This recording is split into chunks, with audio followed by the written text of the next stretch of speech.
If you're a lineman in charge of keeping the lights on, Grainger understands that you go to great lengths and sometimes heights to ensure the power is always flowing, which is why you can count on Grainger for professional-grade products and next-day delivery, so you have everything you need to get the job done.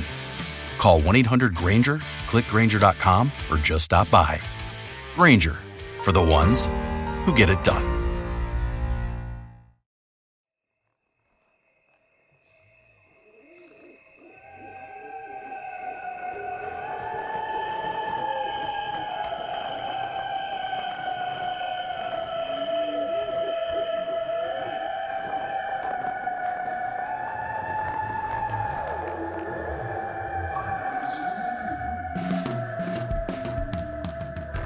Hey gold friends, it's me, Adrian or Ayden. Either way, you're still listening to Susto, the podcast of ooky spooky scary stories. Welcome back. If you're returning and if this is your first time, that's okay. How are you doing? Thanks for making it. If you didn't know, now you know. How are y'all doing? I'm doing well. I'm doing okay. I'm doing better than I was a few weeks ago. Y'all, this semester has been so much. I have one more final due this week. Just one exam, and then I am done. I say that as if I have like 5 classes. I'm literally only taking 2 classes, but listen, we are going through something as a people that is weird, and it does weird things to our brains and our emotions. And so this semester has been a little tough, but you know what? I think I'm going to end it on a really good note. So I'm super excited for that, and I hope that you all are doing well. If you're in school, y'all, we're so close. Winter break is just right around the corner. We're right there. We can do it. We got it. We can do it. And then I have one more semester and I'm done. And I graduate with my bachelor's. Enough about me. How about you? How's the family? Okay. And how's that person that you were talking to? Oh, you know what? It's okay. Not everything works out. It's fine. Or, hey, I'm glad it worked out. That is so great. Can't wait for the wedding. I don't know if you all can tell, but I missed you. So before we dive into anything, I actually do have a story that I want to share with y'all. And I saw this story on a Facebook group that I'm a part of. It's called RGV Scary Stories. And I just saw the post pop up on my timeline, and I thought it was a fun story. And so I asked this person if I could share their story, and they said yes, and that I could share their name as well. So Marisol Lizarraga, if you're listening, thank you for giving me permission to share this story, and I hope that you enjoy the show if you haven't heard it before, and if you have, thanks for being part of the Susto fam. So I'm going to go ahead and just read their story, and it says, back in 2013, when I was 12, I lived on a small ranch. I always thought it was scary to live there, but not as much until one day. My mom kept herself in her room while I cleaned after 4 of my siblings. It was a normal day until it got dark out. My mom started to see dead people. We live in a trailer with people on both sides of us and another neighbor in front at least 3 miles away from us. So in front of us was nothing. So my interpretation, this sounds like they had neighbors to either side of them, but then there was no one else around really for like another 3 miles. And I'm guessing it was just open land directly in front of their house. Marisol continues, and she wrote, "It's hard to explain how it looks, but I'm explaining because my mom said there were people in the area in old clothes from back then that were sitting and watching our house." That's weird. Like, I'm guessing people in like old timey kind of clothes. And then she says, then a little boy on our porch, then a sick person on the other side of our house, then a tall, dark figure with a cape. She was freaking out, crying the whole night. My dad called the police, and they both thought she was crazy. My mom was trying to look out the window and peek on them and saw a little boy next to them. Oh my God. So she was just seeing the house like surrounded by whoever these people were. It says, now my little sister decided to tell my mom she saw it. She saw the tall black figure, and it was laughing, telling her, look at your mom. She's looking crazy. She saw a hand come out of the wall and the lights flickering. After that night, I could not go to the other side of my house anymore. I still have no idea what went on or what the fuck what that was. That is disgusting. That's terrifying. Your poor mom, like, she just started to see these people pop up out of nowhere, super, like, I guess in like old-timey clothes. Like, they obviously didn't belong. Even if they were like alive people that everybody else can see, that's weird that they just started surrounding the house. Oh my God. Well, send my condolences to your mom. Tell her that I believe her, And I'm sure many of the people that listen to this show believe her as well. That's terrible. If you want me to share your story and I don't come across it online, you can do that by sending me an email to sustopodcast@gmail.com. You can DM me on social medias. That's at sustopodcast on Twitter, Instagram, and Facebook. Or you can leave me a 5-star review on Apple Podcasts. Speaking of, as I mentioned at the end of the last episode, hopefully y'all heard it. If you didn't, hopefully you're hearing it now. If y'all can do me a big favor, I would very much appreciate it from the bottom of my heart if you could like, subscribe, and rate the show. So like the episode, like the show, subscribe to it, and if you're able to leave a rating wherever you're listening to, go ahead and do that as well. I appreciate it so much. Again, I'm going to start working on the transcriptions for all of the episodes. I think I'm going to try and take care of as many of those as I can during winter break because I will have more time. I won't have to worry about classes, so expect those to come out as well. So if you have anybody that would like those, again, you can find them on susto.buzzsprout.com and just click on the episode and the transcript will be under where the episode is. Again, I'm just going to keep promoting the pins. I still have a handful of the Susto planchette pins. If you want one of those, you can do so by signing up for the top tier on patreon.com/sustopodcast, and you can get one of the pins if you sign up to be on the top tier. If not, and you just want to sign up for one of the other two, that's totally fine. I'm not telling you what to do. I'm just telling you how you can get that pin, because still the other benefits for the bottom 2 tiers are still really great. And so whatever you're comfortable with, it's super appreciated. I try and put all of that back into the show. Again, that's patreon.com/sustopodcast. One last thing, I'm going to try to stream soon again. Maybe this weekend, maybe not. I'm not sure. It all depends. We're trying to work like a schedule out that works for everyone involved. And so, yeah, just keep your eyes on the Susto social medias, and I'll post anything that's going to happen related to the show on those as well. So make sure that you follow those so that you don't miss anything, because I don't want you to miss out, and I'm sure you don't want to miss out either. So you could always find anything that's happening with the show on there. Okay, so I am going to jump into this episode. This one, the actual story, I struck gold. I'm so excited. I found a creepypasta about this story, and I was like, oh, this is awesome. I'm going to go ahead and credit the person before I read the story. And it was actually written by MP Real Invective. Oh, by Travis Coleman. Yeah, so he has a collection of stories on here, and this episode I'm using part of his story for it, and I'm going to use part of it for the context. But if you want the link to this story and to the creepypasta and to his page with everything else, I'm going to go ahead and put that in the Susto Google Docs. Again, that's a Patreon benefit. So if you want to see that, you can find those on there, or you can just look him up. I said his name is Travis Coleman, or MP Real Invective on creepypasta. All right, so this week I'm going to be telling the story of La Carreta Nagua.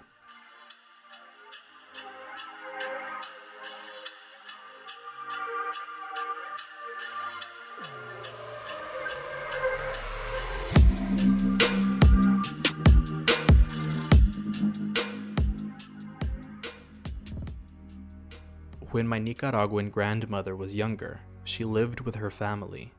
Like many families at that time, she had 10 brothers and sisters that lived in their small house. One day, over 70 years ago, her brother fell ill. She didn't tell me what sickness he had, but from the symptoms of fits and shivering and extreme sweating, I can make an educated guess that he had contracted malaria. He was bedridden, and because they lived in a small community, there was no hospital nearby. He continued in that condition for a few weeks. Eventually, her parents decided that they needed to go to the hospital and get medication for him. The only problem was that they would both have to go in and leave the children by themselves for a day. They decided that this was the best course of action and put my grandmother, Rosalia, in charge of the other children. They left the El Chepito under her care as well because traveling to the hospital would prove too strenuous for him. They left that day, and she set to taking care of her brothers and sisters, feeding them, keeping them in line and out of trouble, and sending the older boys up the mountain to tend their crops. The day passed and night fell. Rosalia made sure all of her brothers and sisters were in bed and had just blown out the candles when she first heard the sounds of someone approaching her house in a cart. The cart's wheels groaned in protest as they traveled the dirt road. This groaning was joined by the rattling of chains that were dragging behind the cart. The cart came to a stop by the side of her house, and the driver of the cart went up to her front door and knocked. She opened the door to see a shadowy figure standing on her steps. Since she had already blown out the candles, and it was the night of a new moon, she couldn't properly see the man. At first, she thought it was her father, but then he spoke. "Ayden chapito aquí."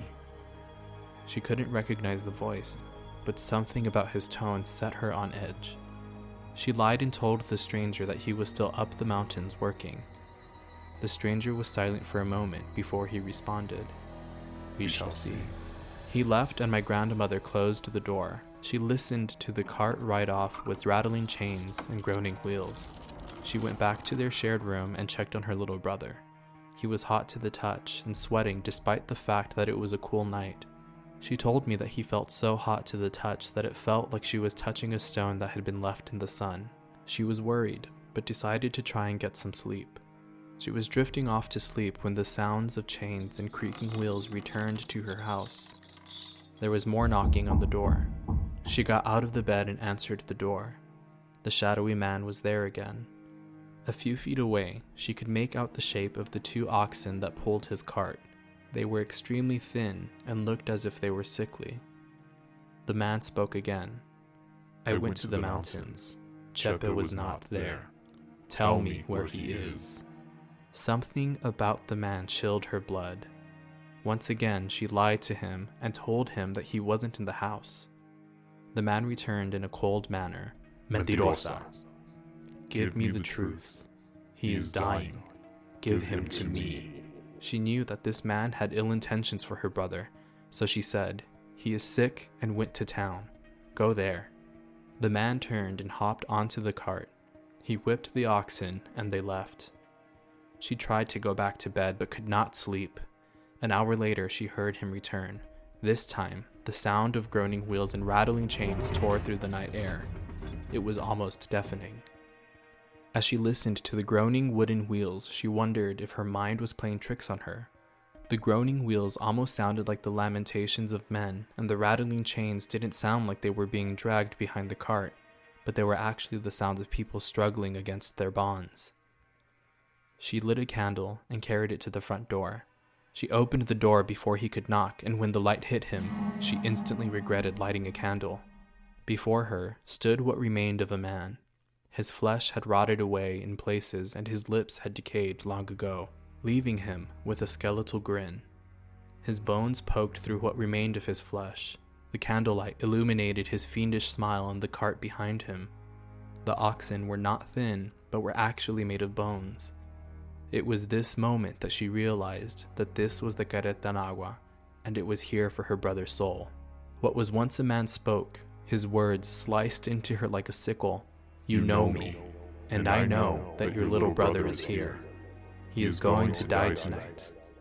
Bring him to me, and your family will not suffer." Rosalia was paralyzed with fear, but managed to tell the skeletal man that he could not enter her house without her permission. He blew the dead air from what remained in his lungs through his exposed jaw and spoke. "Very well." He stomped his right foot on the step, and the sound of bones striking stone echoed through the village. After that, he left. Her brother didn't die that night. My grandmother finished the tale and went to bed. I decided to visit my neighbors and get a little more information about the myth of the Carreta Nagua. They told me that it was a Nicaraguan myth that matched perfectly with my grandmother's depiction. They told me that he visits houses of those who are dying to bear away the bodies. He takes the dying people somewhere and returns before the sun rises. The Carreta Nagua deposits their broken bodies on the steps of the houses he bore them away from and states, "I'll leave it here." He cannot cross roads that intersect in the form of a cross, and he cannot enter houses without permission, and instead must convince people to let him in or come out to meet him. The part about being unable to cross roads that intersected in a cross seemed ridiculous because, after all, doesn't every road intersect like that? It wasn't until I realized that many communities only had one road or path and never crossed another path. The Carreta Nagua was given free rein to travel through the villages and communities. The most disconcerting thing was the part left unmentioned. What happened to the people? Where did he take them, and what did he do to them to leave them broken and destroyed? We talked a little more, and when I mentioned my grandmother's story, her son, who was my neighbor, sighed and said, "It's a shame what happened to them." I inquired further, and he revealed that Chepe died 5 years later in the Contra Sandinista War. He caught a bullet in the stomach and spent his last hours in agony, waiting to die. Not only that, but Rosalia's other family met tragic ends. Some died in accidents, some from heart attacks, some from drink, and some died by suicide. Almost every single one of her siblings were dead or dying from cancer and inoperable tumors. I thanked him and went to my room for the night. The story didn't scare me as much as the fates of her siblings. Could it just be a macabre coincidence? Or something more sinister like a curse? I never did talk to my grandmother about her story again. I let myself be convinced that it was all just a story, and it worked for a few months.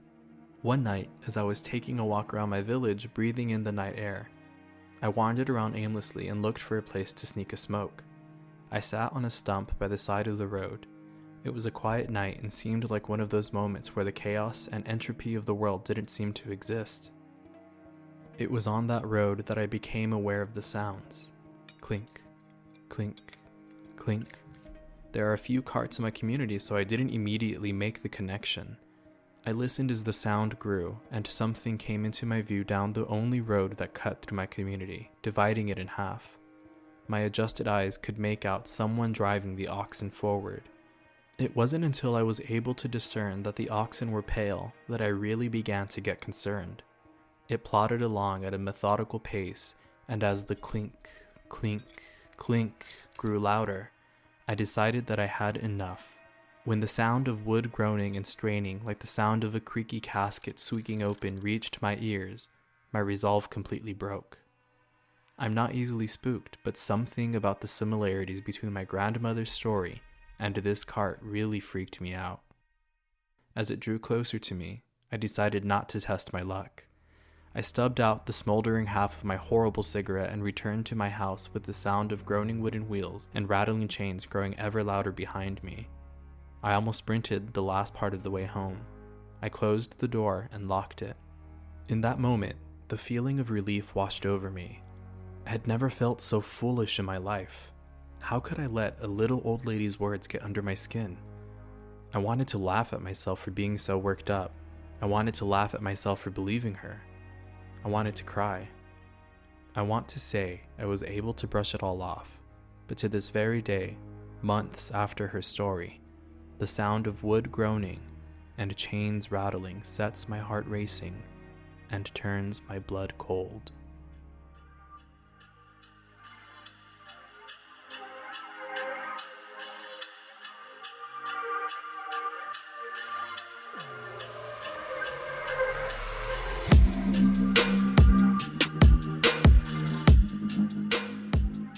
Oh man, so that one was a lot longer than I'm used to, but I'm still really happy with it.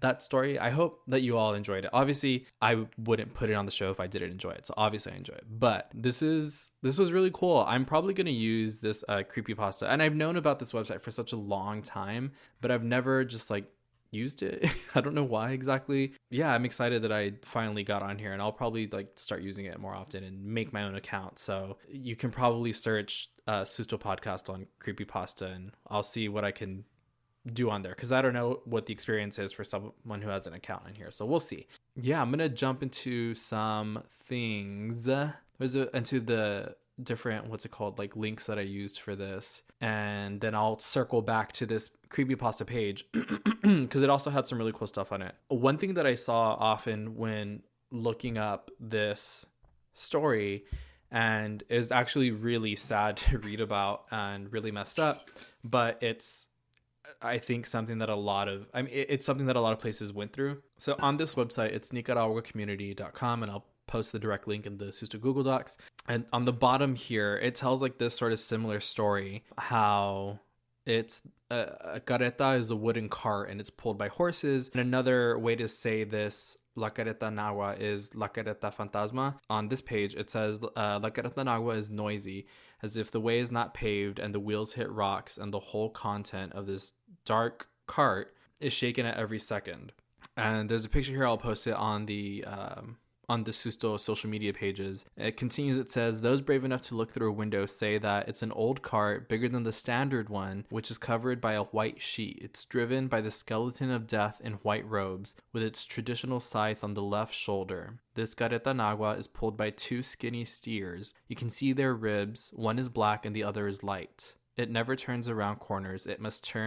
If it must turn in any corner, it disappears and reappears on the other street. So there's also this, that the figure, I guess, that's riding the cart is draped in white. And I know that white in some cultures symbolizes death. And so in this picture here, it shows it like, it looks like death, but with a white sheet over it. And then, in this story, it says that one of the steers, or one of the animals pulling the cart, that even though they they look like they're like bones and they're like rotted animals, I guess, that one of them is black and one of them is white. And so that's also an interesting, I guess, detail that's in some of these stories or some of these versions. But anyway, circling back to what I was saying before, something that was really sad when I looked up the origin of this story is it seems that it has origins in Nicaragua's indigenous peoples. I'm just going to read what it says here on the website. It says, La Carreta Nagua is considered the embodiment of Nicaraguan folklore mythology. The tale is a blend of past realities and imaginative oral culture. Apparently, the story of La Carreta Nagua is based on caravans of Spaniards who conquered the land during the 16th century. As the ox carts moved through the land, and the Spaniards would plunder the Indian settlements,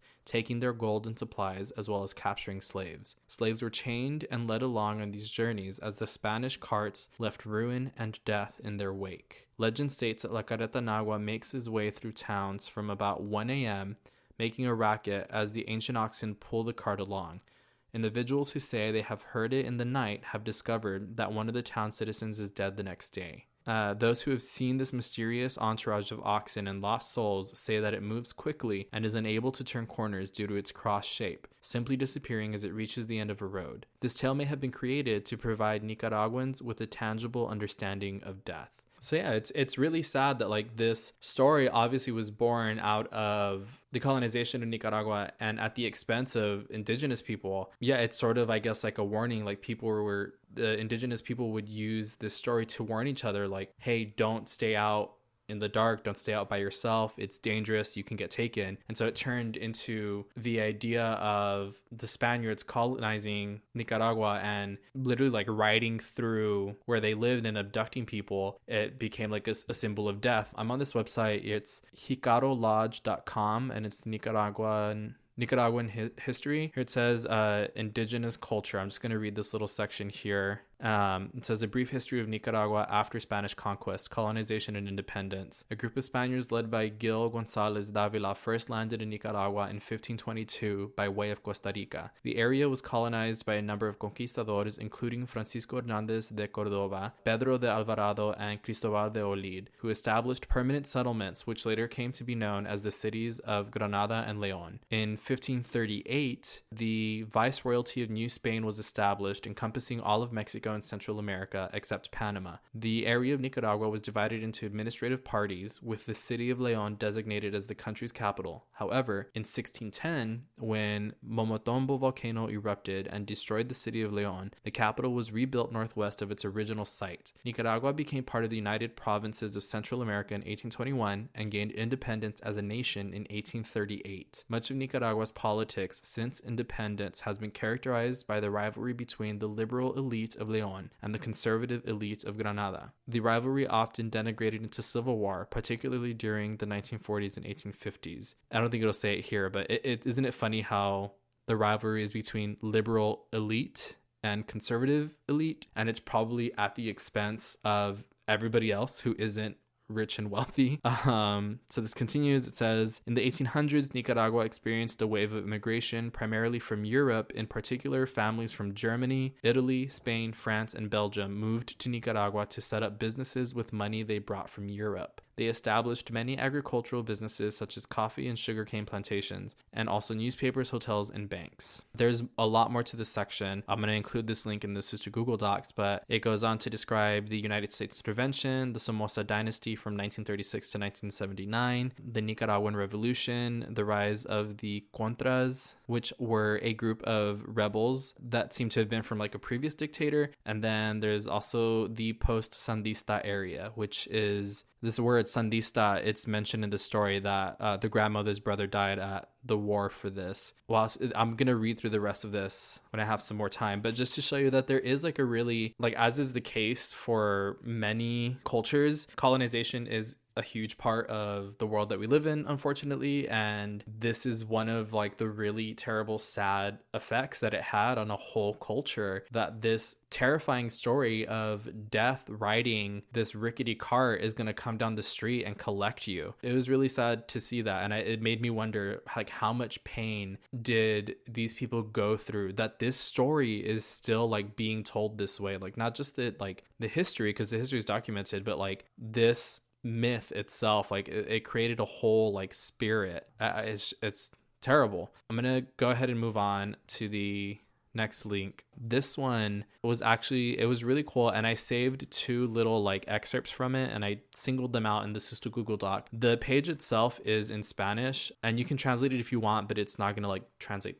the way it should. But it says Cuentos y Leyendas Nicaragüenses, and it's a blog spot. It's leyendasnicaraguenses.blogspot.com. Of course, the link in the Google Docs. So the two little excerpts that I singled out, it says, "At night in the silence of the lonely roads, a mysterious cart can be heard passing. The dogs howl, and the people who see it are left with a fever from the night of the terrifying vision. Some lose their speech for several days, and there have even been cases of deaths due to the mere fact of hearing the noise of the grating passage of the cart." So one reason I found that really interesting is because I'm not sure if you all remember and I'm sure I've said it multiple times, but I know I've said it for sure at least once in another episode, that when I was younger, one of my friend's older brother, he told us one night, because I was staying the night at their house, like dogs just started barking. It was late at night, and his older brother was there with us, and he told us, he's like, do you all know what it means when dogs start like barking and howling in the middle of the night? And we were like, no, what does it mean?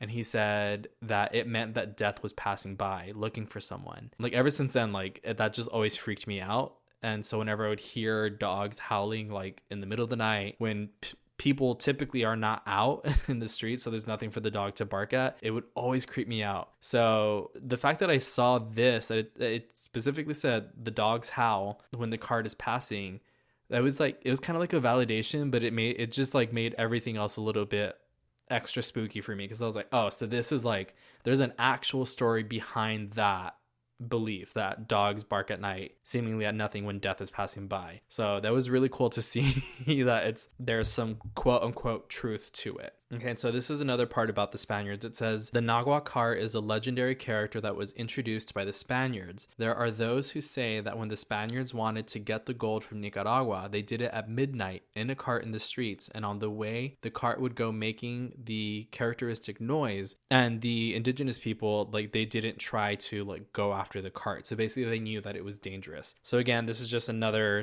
website that's like sort of verifying this idea that the cart is a symbol of danger and death because of its association with the Spaniards, who would use the cart to steal from indigenous people and actually steal indigenous people. This one is really long and it's on Spanish, and I wish my Spanish was so much better, because this looks like it's a lot of really good information, but I'll probably try and like break this down by myself later so I can understand it. But again, Sister Google Docs, this link will be on there. This next website is from USC Digital Folklore Archives. That's the University of Southern California. And it looks like it's from the website because it's folklore.usc.edu. And this one's just a really short entry. And it's actually has some information of the person that shared this. It says, informant info, nationality, Nicaraguan, age 54 at the time that this was collected, occupation, janitor, residence, Los Angeles, California. And this was actually collected in 2018. Wow, so not too long ago. It says, my informant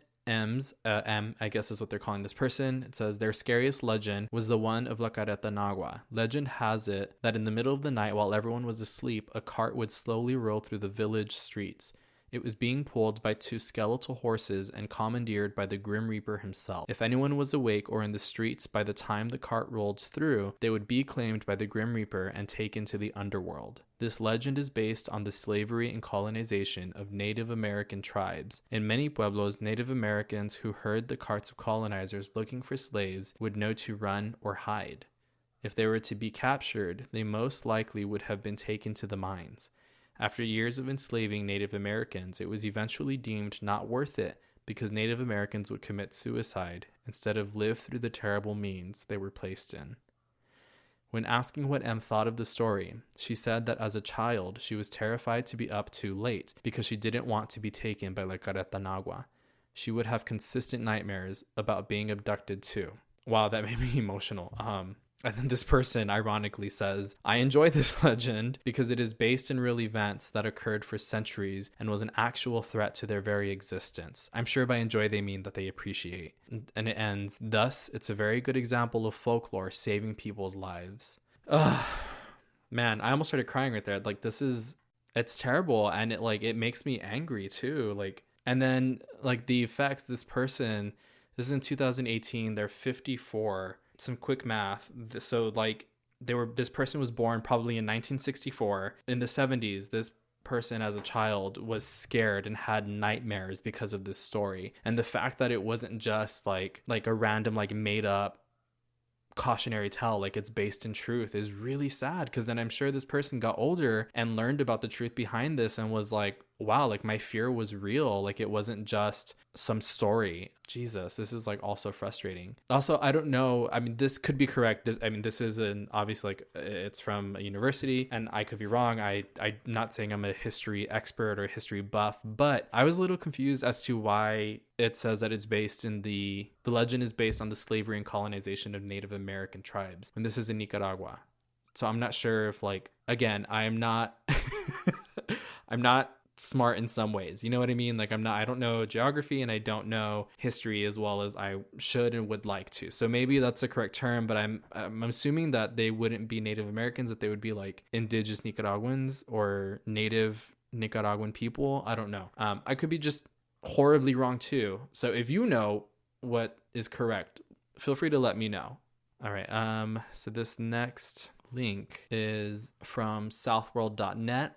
It says Nicaragua, Journey into Myths and Legend in Land of Volcanoes. Oh, this one. I liked this one. It says, the legend of the Carreta Nagua is an expression of the terror that reigned during the conquest, an indelible footprint of panic in the collective memory of the indigenous peoples. This was interesting wording, and it makes me think of, let me just point out, the footprint of panic in the collective memory of the indigenous peoples. That makes me think of the theory, and I think there's actual scientific studies. Again, I could be wrong. It could be misinformation. So I would suggest always, just in general, always cross-reference something. Always use Google and try and find as much information as you can. But I remember seeing something about studies about how trauma can be genetic. You can you can inherit trauma just from just being born. You can inherit the trauma of your ancestors, and whether it's the person giving birth to you or if it's the trauma of that a culture suffers and being born with that, but it's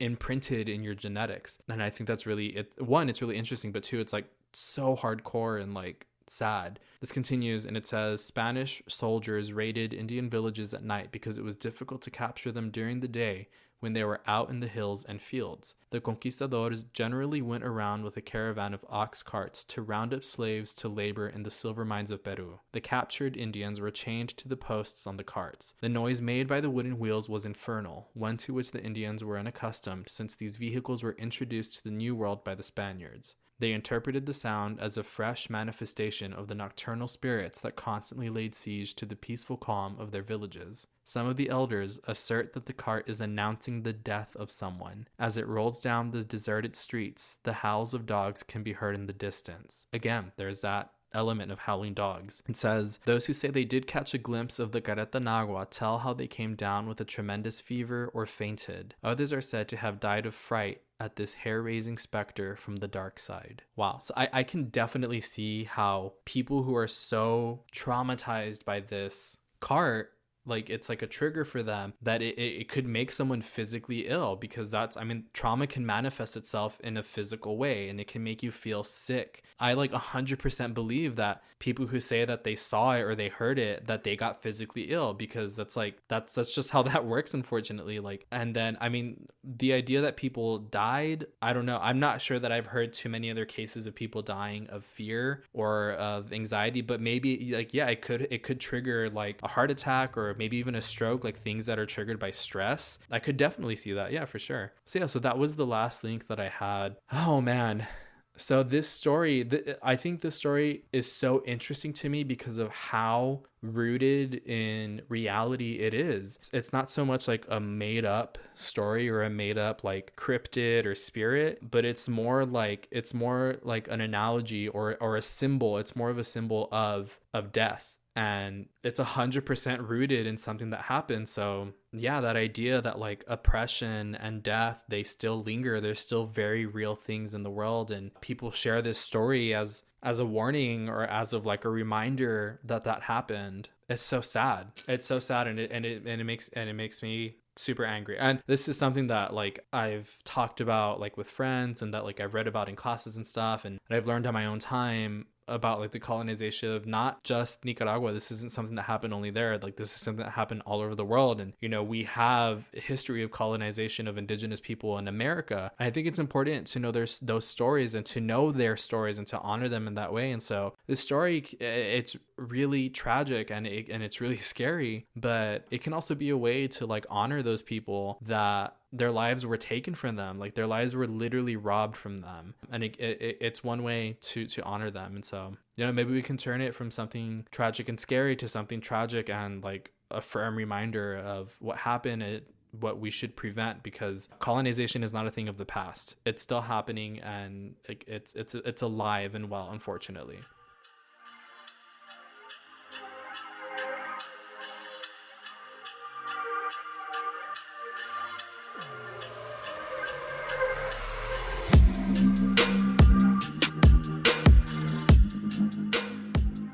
So once again, if you want any of those links to those websites that I went through, because there was a lot of stuff that I didn't get to read on the show, but if you want to read those, you can sign up to be a patron on patreon.com/sustopodcast. You can find that link everywhere on my social medias, and you'll have access to that, and also the script that I used for this story. So I guess I'll leave you with that. Always, of course, just don't forget, if you want me to share your story on the show, or if you have a picture or a video recording, whatever it is, I will find a way to share it. You can send it to me at sustopodcast@gmail.com. You can DM me on social media at sustopodcast, Twitter, Facebook, and Instagram, or you can leave a 5-star review on Apple Podcasts. Also, if you're listening, please make sure to like the show, subscribe to it, rate it wherever you're listening to it. Keep an eye out on social media for any and all updates, and that's pretty much it. You know what I'm going to do, actually? This is the very end of the episode. So just to see how many people are listening, if you're listening this far into the episode, which I doubt a lot of you are, but I want to do a little experiment. If you listen this far, go onto Twitter, Facebook, Instagram, wherever you are. On the post that I make on social media about this episode, leave a ghost emoji and a thumbs up emoji. Just leave those two on the post in a comment. If you listen this far, leave that comment, and the first 3 people that I see do that, I will give you a Susto Planchette pin.